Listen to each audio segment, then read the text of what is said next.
The beauty of Akinwumi Isola's life is that he did not just promote Yoruba. The most important thing in all civilization is language.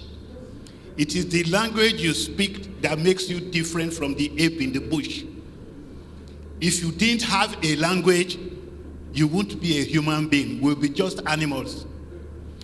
But it is language that makes you an engineer, that gives you the power to use instruments, that enables you to build a proper house. Ants can build houses too, but they don't build houses the way we do.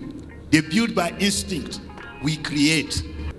The idea of being an indigene is the idea of being a son of the soil. Being a son of the soil is about the language you speak. It's about the relationship between language and territory. It's about a sense of homeland. That is what ties you to your own ancestors and ties you to the children you are going to have into the future. Language and territory go together.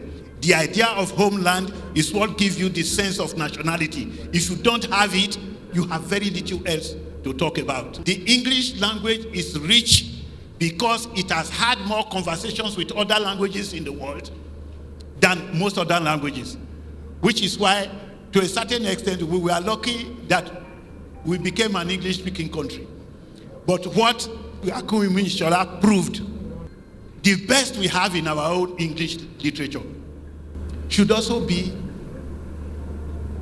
in Yoruba language. I mean, not to have had Death and the King's Horseman translated into Yoruba would have been a great disservice to the Yoruba language. Luckily, there was a man close enough to the Yoruba language, English, French, and so genuinely passionate about the language that he had to translate the most passionate Yoruba writer in English. Professor Akinwumi Isola was one of the few rounded citizens we had in Nigeria. When Soyinka was going to be 60, we were looking for somebody to translate Soyinka's Death and the King's Horseman. I put down Professor Akinwumi Isola's name, and I dared anybody to change it. There was nobody who could.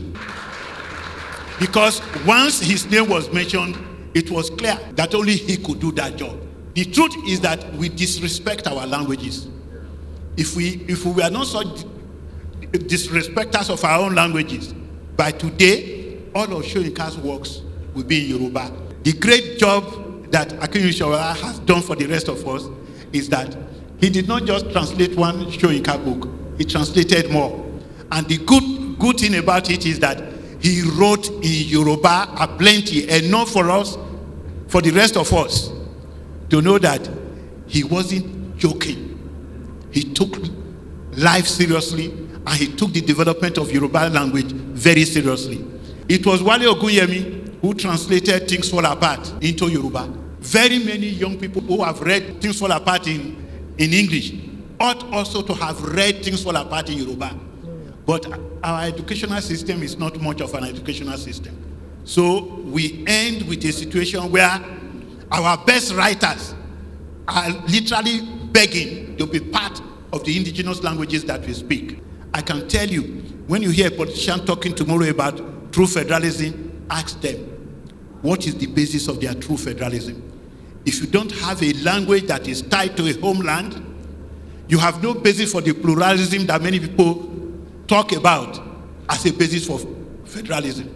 You first of all must have a cultural geography that is your own. It is only on the basis of such a cultural geography that you can have a proper state.